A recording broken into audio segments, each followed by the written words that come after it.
Welcome, welcome, welcome. What a win today. You can't say enough about this one. Man, we are going to get to Mr. Clutch, Mr. Special Guy, MVP coming up. But I got to say this. We are just days away from the end of the regular season. How fast has this season gone? How many turns and twists has this season come on with? I mean, it's pretty amazing to think where this team has come from in late May to where we are right now, potentially going to go one game up because as we speak, as I'm doing this video, it's in the seventh inning, going to the eighth inning, and the Braves are losing 4-1 or 1-4 to the Nationals. So everybody was oohing and ahhing about the Braves schedule being bad and the Mets schedule being so tough. Okay, that means very little right now. The last two series, the Mets were fortunate to take 2 out of 3. And I'll tell you, this game today against the Blue Jays was extremely important. And I think it had season, implication. If we would have lost 2 out of 3 to the Blue Jays, I think that could have been, I don't want to say catastrophic because this team has dealt with a lot of adversity as evident in today's game. And we're going to talk about the game. We're going to talk about an unsung hero. We're going to talk about the Mets challenges. We're going to talk about bringing up some very important prospects to get us through the next 2 weeks. And is David Stearns a bit stubborn? I've been hearing that the last couple of days. Let's go get into that as well.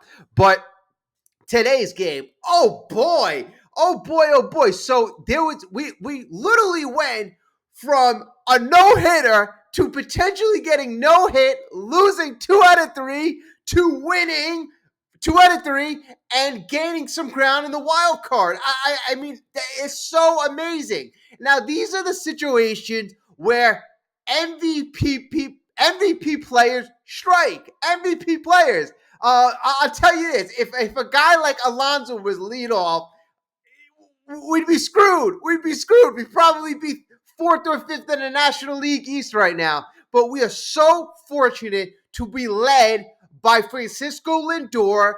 And the game today by the Blue Jays, you really gotta give credit. You really do have to give credit to the Blue Jays because their pitcher, Francis, and this guy, he's pitched a couple other good outings today, taking a no-hitter into the ninth inning. I mean, that's something this day and age. That is something. That is really something. So I applaud Francis for that. But you could see when he was facing Lindor in the ninth inning, Lindor was taking these hacks. And that pitch that he got, I mean, he really put an amazing swing, hit a nice line drive down the right field line, connected full power on it. And I mean, the timing of that hit, the fact that he was able to get such a good, powerful swing, it's like he knew.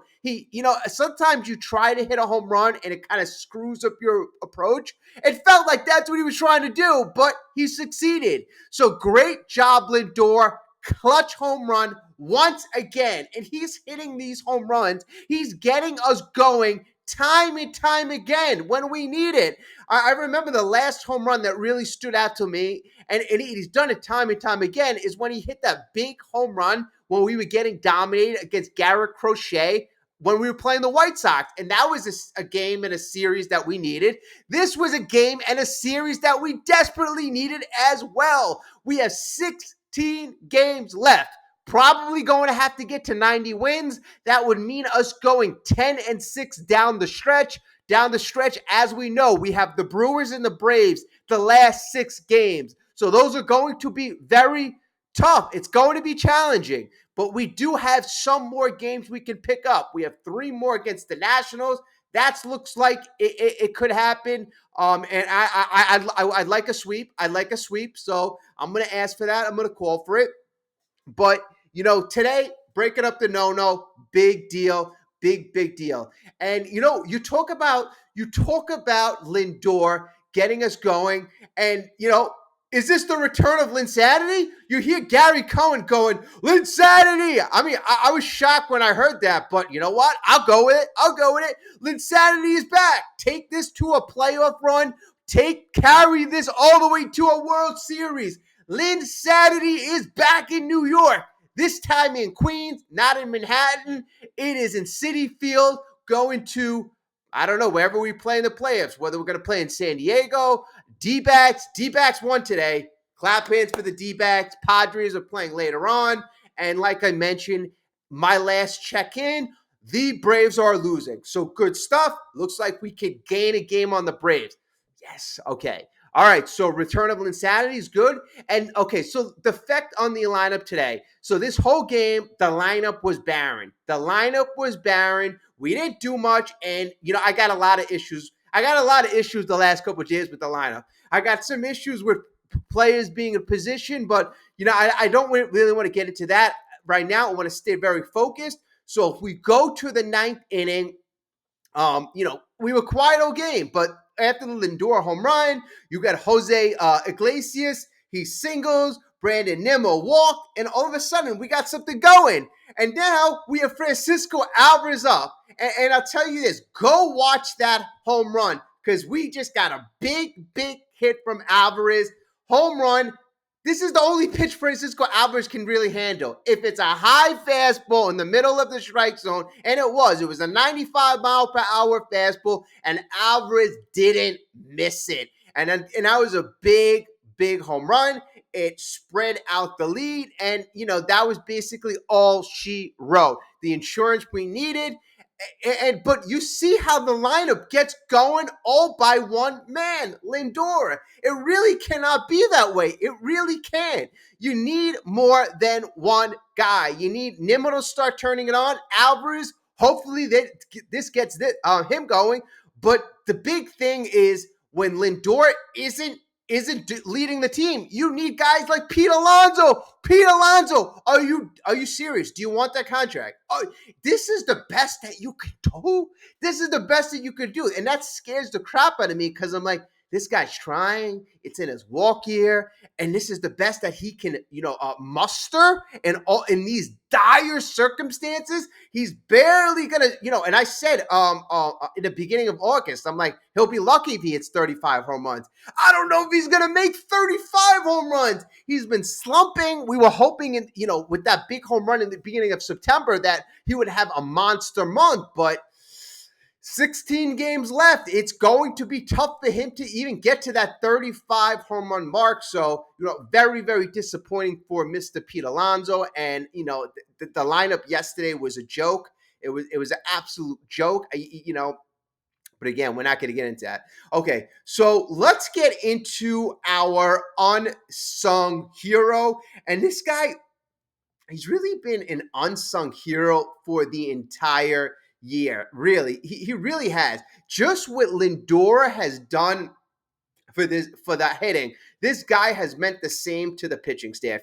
He really has. And I was actually like, every game really solidifies more and more how special this guy is.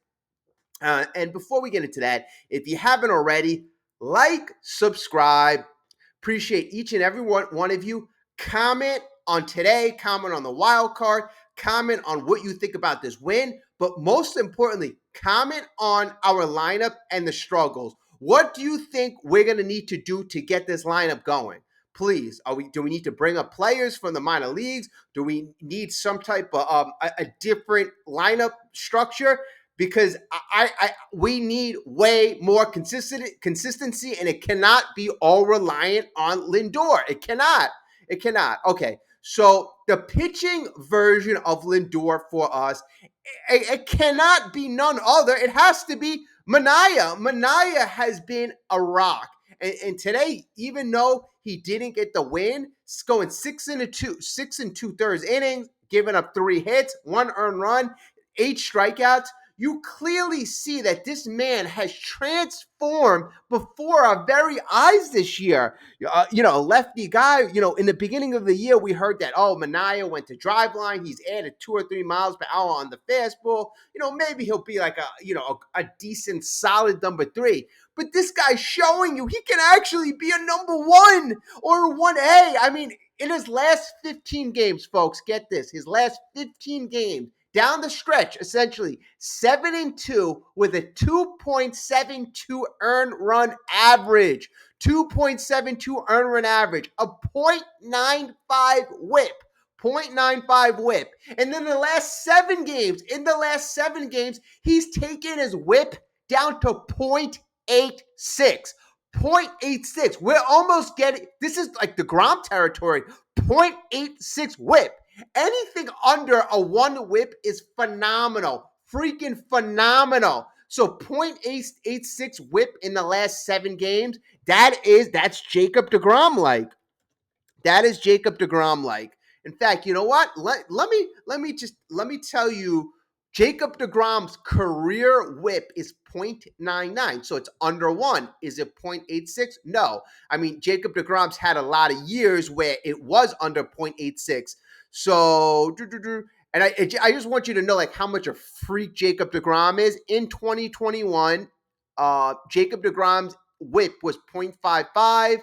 When he won the Cy Young, Jacob deGrom's whip was 0.97 and 2018 0.91. So Sean Manaea right now, whip right now, so hits per inning, he is a lower whip than Jacob deGrom in his Cy Young years. So this is how good down the stretch our ace is being. So this essentially, tell me if you agree, Sean Manaea is to the pitching staff like Lindor is to our offensive lineup. So I mean, it's just amazing that we have 2 leaders, one on the offensive side and one on the pitching side. It's just good, and we got to get Peterson. Got to get Peterson back on the right track. Bad last game. I'm just gonna look at it as that. McGill, take the good with the bad. McGill, phenomenal the other day. Peterson, bad yesterday. Fine. But missed the consistency, and this is why he's so important. Sean Manaea gets the pitchers right on track. So we'll get things going, and that is fine. So, the Mets challenge, and the Mets challenge down the stretch is number one, you're going to have to build on this. We built on that run in that 9-1 stretch. We can't lose 2 games in a row. That is a no-no. That's what we avoided today. Cannot lose 2 games in a row. We cannot let anything steamroll. Anything bad happen, knock it out of the head. That's what you have to do in the playoffs. It is a playoff mentality now. The challenge is it's been a playoff situation atmosphere the last couple weeks. But the good thing is we have thrived. We made up a lot of games on our opponents, D-backs, Padres, but you can't really rely on that. It looks like the D-backs drubbed the Rangers. I think they scored 14 runs, but you're just going to have to win, consistently, worry about what you control, take it one day at a time. And, let me just bring up the schedule real quick.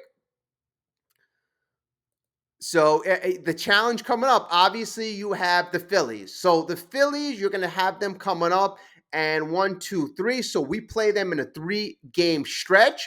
So you take it 1 game at a time, 1 pitch at a time. We have the offense. Our pitching has been clicking as of late. And here's the thing. With the Phillies, I don't think that they look at the Phillies like one of the best teams in baseball. I think Lindor and the Mets have handled the Phillies pretty well in the last couple of years, despite the Phillies making their runs in their respective playoff years. The Mets have, done pretty well. So I don't think they're going to think that the moment is too big. But you take it 1 game at a time, 1 inning at a time. You make the play. You take each at bat. You don't expand the strike zone. The pitchers keep limiting the walks. In the last couple of weeks, that has been the key. You limit the walks, and our pitching staff has been a lot better. Before our run a couple of weeks ago, we were the 2nd worst team in baseball at walking people. I believe now we're more in the middle, which is, more respectable, and that's why we're doing much better. Okay, so that's it. Mets challenge, take it 1 game at a time.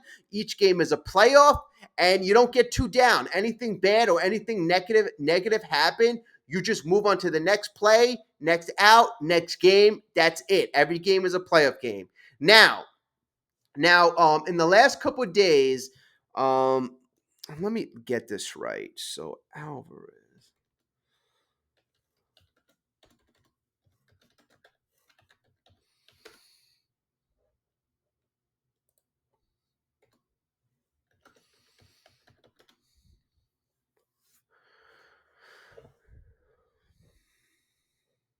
Okay, so as we know, in the last couple of days, the Mets they picked up the versatile Eddie Alvarez, right? So Eddie Alvarez is supposed to be the Jeff McNeil, the squirrel replacement, a guy who can play any position in the infield, any position in the outfield. He's a guy who in the minor, he's a career minor leaguer. He's a 34-year-old guy, but also, I was looking at his stats, and David Stearns is a guy when he acquires these minor leaguers, he acquires them when he thinks he sees them turning a corner. It looks like if you look at his stats, like I believe he hit like around 18 home runs this year, 77 RBIs in the minors, stole 18 bases. So he's a guy, dual threat. He showed some power. He hasn't showed power in the past. He showed power this year. He's driven and got runners. He has speed on the base path, and he plays defense in the all over the place. So he's a guy that has experience as well. He hasn't played on many major league teams, but he's played in 3 different major league seasons. So he's got more experience than like another guy like a Luis Angel Acuna. So it seemed like the David Stearns did not want to go with the rookie. Really didn't. I'm not saying that's right. I'm not saying that's wrong. We're going to see. Like, this is a guy, Alvarez, who I think is really more or less a pinch runner. I wouldn't really put a lot of pressure on him to really lean on. I really think you got to lean on more of your proven guys down the stretch. Yesterday, you put him in the lineup. I mean, it wasn't a great lineup. It just really wasn't a great lineup. I wasn't expecting much at all. Maybe you catch lightning in the bottle, but I think down the stretch, you really can't experiment. You're going to have to go with guys who are proven, guys that work with this mix. And here's where we get to. Everybody's been saying this is the time where you're going to bring up, or you should bring up a Sprout. You should bring up a Gilbert. You should bring up a Gilbert. And I, me, I'm, I why wouldn't you want to do that, right? So the reason, the argument for not bringing up a Sprout or a Gilbert is you don't want to stunt their growth. That each of these guys, these young valuable prospects, have a growth trajectory. So do you want to have them sitting on the bench? Do you not want them playing like every single with the patterns that they used to? Do you not want Sprout starting every 5 days? Because if he comes up here, maybe he's going to be a starter, but maybe you're going to have him out of the pen. Like, is that something that you're willing to do? Me, here's the thing right now. What I want. I want the most talented roster as possible, most talented, versatile roster going into the playoffs. So if I have a guy like Sprout who has a nasty repertoire, and one of the things I identified the other day is besides Edwin Diaz, if Edwin Diaz is not available in the playoffs, who's your backup closer? Who's your backup closer? If the Daniel Nunez isn't there, I'm assuming in a tight game, you're going to have gone to Budo. You're going to have gone to Maton. You don't really have a backup closer. Maton has shown that, if his control's off, you're basically screwed. If you have a dynamic arm like Sprout, that may be an option. And also, too, you might want to start Sprout. And if you do start Sprout, one of your current starters, then they can move to the pen. So you create more versatility, more options on your roster, more flexibility by adding more talent. So I'm always going towards adding talent, no matter what. No matter what. If the guy is as good as you say he's going to be, he can adjust, and that's what it's all about. It's all about adjustment. It's all about overcoming situation. If this is going to break Brandon Sprout, he probably wasn't going to be that good anyway. He probably wasn't going to be that good anyway. Gilbert, Gilbert's a little more different. He's a little bit more tricky, but he's a guy that I would want to at least see. He's a guy that when he was brought over here from Houston, he was a guy who would run into the wall. He was a guy who, like really brought a lot of energy to the table. And without offense kind of struggling, I don't think that's something that I would look past. His average thus far in 200 at bats this year is not great. It's 200, but he's a guy last year had a great season. He had a great season. That's an idea somebody, posed to me. I'd be more likely to bring up a Sprout than a Gilbert, But, if you think Gilbert's going to be there for the energy, that's where maybe I would, say, hey, I think about it. But Sprout definitely, Gilbert, I'm not so convinced. Now, the thing is, if Stearns doesn't want to bring up these young guys, no matter what, it's not even going to be a conversation. It's not going to be a conversation. If he'd rather bring in an Alvarez, from Boston, or pick up some other journeyman, it seems like that's what he'd rather do. I want to make the playoffs. I want to go on a run. I want the most talent on my roster, hands down, hands down. I don't care. I don't care. If a guy is, as good as you say he's going to be, he'll deal with it. He'll deal with it. Forget about the growth trajectory. There's next year. And you know what? What better thing to add to a person's growth than, putting them in a playoff run? I think that is invaluable. That is invaluable. Sometimes people don't get playoff experience half their career or their whole career. You subject a guy to the playoffs, everything else is going to be easier. The pressure is on the most now. Everything in the future next year when Drew Gilbert or Brandon Sprout is in April, that's going to seem like cake. That's going to seem easy. So why not put them in the pressure? Why not?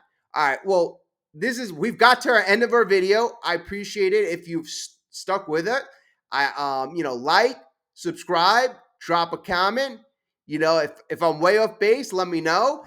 But I'm really excited about our next days. We got the Phillies, and then we got the Nationals. So we got 3-3. So I'm thinking 5 out of 6. We got to take at least 5 out of 6. So that means that if you break it down, you sweep the Nationals and you take 2 out of 3 from the Phillies. So let's not go nuts if we lose one game against the Phillies. That means we just got to win. We just got to win more than that. So that's what it comes down to. Now, we got to do a lot of winning. We got to do a lot of winning, bottom line. Thank you so much. I will speak to you very soon, and let's go Mets.